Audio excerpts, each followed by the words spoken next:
देखो जी, कॉन्सेप्ट क्या था, ऑक्सीडेशन एंड रिडक्शन। क्लियर। तो सबसे पहले क्या करेंगे, एक्टिविटी 1 पॉइंट कौन सा दिया हुआ है 11, इस एक्टिविटी को पहले क्या करना है जी, परफॉर्म करना है। एक्टिविटी में करना क्या है, क्या दिया हुआ है, तो एक चाइना डिश लिया जाएगा, उस चाइना डिश में क्या डालेंगे, कॉपर का पाउडर। इनिशियल उसका कलर कैसा होता है, रेडिश ब्राउन बोल सकते हैं, ठीक है, ब्राउन कलर का कॉपर होता है। उसका पाउडर लेंगे चाइना डिश में। अब उसको क्या किया जाएगा, हीट किया जाएगा, ठीक है। बर्नर का जो फ्लेम होता है, उस फ्लेम के ऊपर क्या करेंगे हम लोग, उसको हीट करेंगे, ठीक। अब हीट करने के बाद ऑब्जर्वेशन हम लोग को चाहिए कि क्या ऑब्जर्व हो रहा है, क्या चीज, कुछ नया चीज में दिख रहा है, क्या डिफरेंस नजर आ रहा है, ठीक है। तो एक्टिविटी हम कराए भी थे, यही एक्टिविटी था। कॉपर का चाइना डिश में लिया हुआ है जी, हीट किया जा रहा है, देख लो, हीट किया जा रहा है इसको। तो जो इनिशियल कलर उसका जो ब्राउन था, जैसे जैसे हीट किया जाएगा वैसे उसका कलर कैसा हो गया, जो कॉपर था उसके सरफेस के ऊपर ब्लैक कलर का कोटिंग हो जाता है, थिन लेयर जम जाता है। हर समय जब उसको हीट किया गया तो कलर क्या हो गया, चेंज हो गया, ब्लैक कलर का सरफेस के ऊपर क्या हो गया, ब्लैक कलर का कोटिंग हो गया, ये क्या हो गया, ऑब्जर्वेशन। क्लियर। देख लो, इसमें कोई दिक्कत नहीं ना। ये वायर का क्या है जी, गॉज है, बताया है, ये वायर का क्या हो गया, गॉज हो गया। ये चाइना डिश हो गया, उसमें कॉपर का पाउडर लिया गया, उसको बर्नर के ऊपर हीट किया जा रहा है। अब क्या था, अब जानना ये है कि जो ब्लैक कलर का जो कोटिंग हो जा रहा है वो एक्चुअल में है क्या, ठीक है। तो वो जो ब्लैक कलर का जो कोटिंग होता है वह एक न्यू प्रोडक्ट होता है, कॉपर ऑक्साइड, या अदर नेम क्या बोलेंगे, क्यूप्रिक ऑक्साइड, ठीक है। तो जब उस कॉपर को, जब एटमॉस्फेयर में, जब एयर में उसको क्या करेंगे जी, बर्न कर रहे हैं हम लोग, तो बर्न करने के बाद उसके ऊपर कॉपर ऑक्साइड का क्या हो जा रहा है कि कोटिंग आ जा रहा है। तो कहां से ये आ गया, तो क्या हुआ, इसका मतलब रिएक्टेंट कुछ और था, प्रोडक्ट कुछ और हो गया। तो यहां बोलेंगे ना कि a chemical reaction has been taken place, यानी कि एक केमिकल रिएक्शन हुआ है, ठीक है। केमिकल रिएक्शन हुआ है तभी जाकर के नया प्रोडक्ट बना हुआ है। तो कैसे बना हुआ है, अब उसका मैकेनिज्म इसमें भी दिया हुआ है कि इनिशियली क्या किया गया, कॉपर लिया गया था। अब ऑक्सीजन के प्रेजेंस में जब उसको हीट किया गया तो कॉपर ऑक्साइड का क्या हो गया जी, ब्लैक कलर का एक कोटिंग उसके ऊपर आ गया, ठीक है। तो केमिकल रिएक्शन में क्या हुआ था कि कॉपर ऑक्सीजन के साथ कंबाइन कर गया था, कंबाइन करके कॉपर का ऑक्साइड बना दिया था। तो जब किसी भी सब्सटेंस में अगर ऑक्सीजन कंबाइन होता है उसमें, यानी कि ऑक्सीजन ऐड होता है, तो बोलेंगे कि वो सब्सटेंस क्या हो रहा है जी, ऑक्सीडाइज हो रहा है, ऑक्सीडाइज हो रहा है। क्लियर। अगर किसी सब्सटेंस में ऑक्सीजन क्या हो रहा है, कंबाइन हो रहा है, यहाँ कॉपर था, कॉपर में ऑक्सीजन कंबाइन हो गया, तो बोलेंगे जो कॉपर है वो क्या हो रहा है, ऑक्सीडाइज हो रहा है। क्लियर। इसके बाद अब क्या है अगला चीज, कि जब हम कॉपर ऑक्साइड का जो ये ब्लैक कलर का क्या बना था जी, जो सब्सटेंस बना हुआ था, जब उसके ऊपर हाइड्रोजन गैस को पास कर देंगे, तो हाइड्रोजन गैस पास करने के बाद क्या होगा, तो जब कॉपर ऑक्साइड के ऊपर हाइड्रोजन गैस को पास किया जाता है तो जो रिएक्शन होता है क्या होता है, रिवर्स हो जाता है। इट मीन्स व्हाट, कि जो कॉपर ब्लैक कलर का हो गया था, अब वो कॉपर फिर से क्या हो जाएगा, ब्राउन कलर का हो जाएगा। तो जब कॉपर ऑक्साइड जो ब्लैक कलर का सब्सटेंस बना, जब उसके ऊपर हाइड्रोजन का गैस पास किया गया, जब हाइड्रोजन गैस पास कर रहे हैं तो क्या हो रहा है, रिवर्स हो रहा है। तो रिएक्शन क्या था, रिएक्शन यहां दिया हुआ है, ठीक है। देखो, तो कॉपर ऑक्साइड ये ब्लैक कलर का सब्सटेंस था, जब उसके ऊपर हाइड्रोजन गैस पास कर दिए तो कॉपर हमको क्या हो गया जी, वापस से मिल गया, तो फिर से कलर क्या हो जाएगा, ब्राउन। और इसके साथ क्या हो रहा है कि वाटर का भी फॉर्मेशन होता है। यहां से क्या हो गया, ऑक्सीजन निकल गया, हाइड्रोजन के साथ कंबाइन करके क्या बना दिया, वाटर बना दिया। तो कॉपर ऑक्साइड में यहां ऑक्सीजन क्या कर रहा है जी, लूज कर रहा है। यहाँ जो ऑक्सीजन क्या हो रहा है, इस सब्सटेंस से ऑक्सीजन क्या हो गया, लूज कर गया। तो जब किसी सब्सटेंस में से ऑक्सीजन अगर लूज होता है तब बोलेंगे कि उसमें क्या हो रहा है, रिडक्शन हो रहा है, यानी कि जो सब्सटेंस था वो रिड्यूस हो रहा है। क्लियर। यहां पर क्या हो रहा था, हाइड्रोजन था, हाइड्रोजन में यहां ऑक्सीजन क्या कर गया, कंबाइन हो गया, तो यहाँ हाइड्रोजन क्या कर रहा है, ऑक्सीजन को गेन कर रहा है।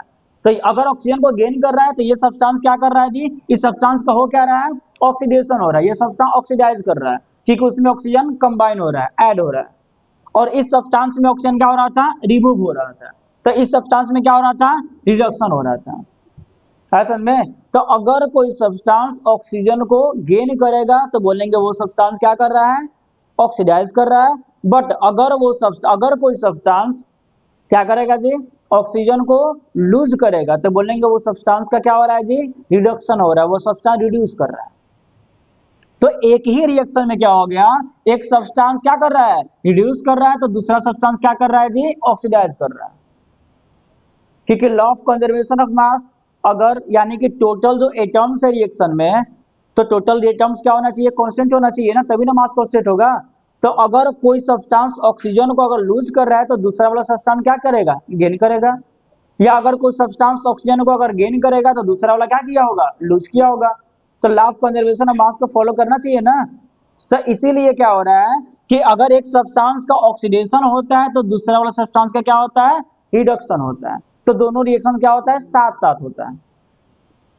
ठीक, एक लूज कर रहा है, दूसरा वाला गेन कर रहा है।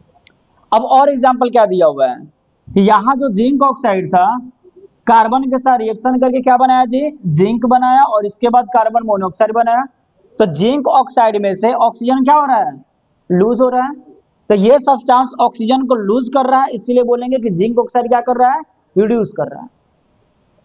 कार्बन क्या हो रहा है कि कार्बन ऑक्सीजन को गेन करके क्या बना दिया, कार्बन मोनोऑक्साइड। तो कार्बन ऑक्सीजन को गेन कर रहा है तो क्या बोलेंगे, ये सब्सटेंस क्या कर रहा है, ऑक्सीडाइज हो रहा है। तो इसका ऑक्सीडेशन हो रहा है और इसका क्या हो रहा है जी, रिडक्शन हो रहा है। क्लियर है ना। यहां आते हैं, मैग्नीज डाइऑक्साइड है, यहां से क्या बन गया, मैग्नीज का क्लोराइड बन गया। तो इस सब्सटेंस में से ऑक्सीजन क्या हो रहा है जी, लूज हो रहा है। तो जब ये सब्सटेंस ऑक्सीजन को लूज कर रहा है तो क्या बोलेंगे, सब्सटेंस क्या कर रहा है जी, क्या हो रहा है, इसका रिडक्शन हो रहा है, यानी कि ये रिड्यूस कर रहा है। और जो हाइड्रोजन का जो क्लोराइड था, अब वहां से क्या हो गया जी, Cl2 बना दिया। तो हाइड्रोजन का क्लोराइड में हाइड्रोजन क्या हो रहा है, ऐड हो रहा है कि रिमूव हो रहा है। तो जब हाइड्रोजन अगर ऐड होता है तो वहां भी बोलते हैं क्या होता है जी, ऐड नहीं हो रहा है। हाइड्रोजन को क्लोराइड में से क्लोरीन बना दिया ना, तो हाइड्रोजन क्या हो रहा है, रिमूव हो रहा है। तो हाइड्रोजन अगर रिमूव होगा तो क्या बोलेंगे, ऑक्सीडेशन हो रहा है, ऑक्सीडेशन हो रहा है। तो ये नया कंसेप्ट, ऑक्सीजन के अलावा हाइड्रोजन का कंसेप्ट, कि अगर हाइड्रोजन क्या होगा, अगर ऐड होगा तो क्या होगा जी, रिडक्शन होगा। अगर हाइड्रोजन रिमूव होगा तो क्या होगा जी, ऑक्सीडेशन होगा।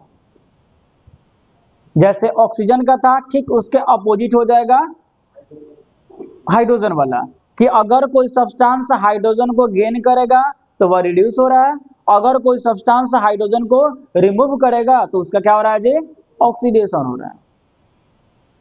ठीक है। तो यहां जो मैग्नीज डाइऑक्साइड था वो ऑक्सीजन को लूज कर रहा है, तो इसका क्या हो रहा है, रिडक्शन। हाइड्रोजन क्लोराइड क्या था जी, हाइड्रोजन को लूज कर रहा है, तो इसका क्या हो गया, ऑक्सीडेशन। अर्थ में ना। इसके बाद तो वही इसमें दिया हुआ है, ये जो लैंग्वेज दिया हुआ है, क्या दिया हुआ है कि अगर कोई सब्सटेंस ऑक्सीजन को क्या कर रहा है जी, गेन कर रहा है तो वो ऑक्सीडाइज हो रहा है। अगर कोई सब्सटेंस ऑक्सीजन को लूज कर रहा है तो वह क्या कर रहा है जी, वह क्या कर रहा है, रिड्यूस कर रहा है।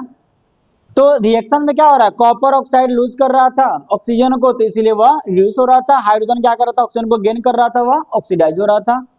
तो वही बोल रहा है कि एक रिएक्टेंट क्या करेगा जी, ऑक्सीडाइज करेगा, तो दूसरा वाला क्या करेगा, रिड्यूस करेगा। बिकॉज क्योंकि बताया थे कि जो law of conservation of mass है उसको फॉलो करना चाहिए। एक लूज करेगा तो दूसरा वाला गेन करेगा, ऐसा तो नहीं कि लूज कर दिया तो वह गायब हो गया रिएक्शन से, या गेन कर लिया तो दूसरे वाला का ऑक्सीजन खत्म हो गया, उसका मास बढ़ना जाएगा। अगर मान लो कि एक लूज किया और दूसरा वाला गेन ही नहीं किया तो जो मास हो जाएगा वह डिस्ट्रॉय हो जाएगा। क्या, अगर गेन कर गया तो मास क्या हो गया जी, और गेन कर लेगा ना, तो ऐसा तो होता नहीं, क्रिएट हो गया।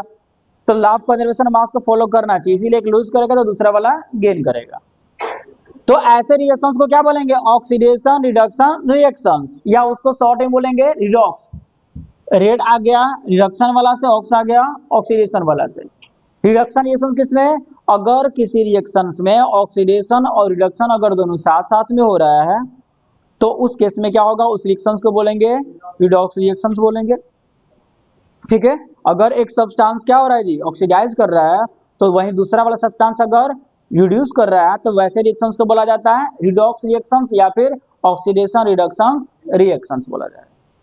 ठीक, तो जितना अभी तक से हम लोग पढ़ रहे हैं इक्वेशन जितना भी देखे, तो सब कौन सा रिएक्शंस था, ऑक्सीडेशन रिडक्शन रिएक्शन या फिर रिडॉक्स रिएक्शन। रीजन क्या है कि एक सब्सटेंस ऑक्सीडाइज कर रहा था और दूसरा वाला रिड्यूस कर रहा था, दोनों साथ में हो रहा था।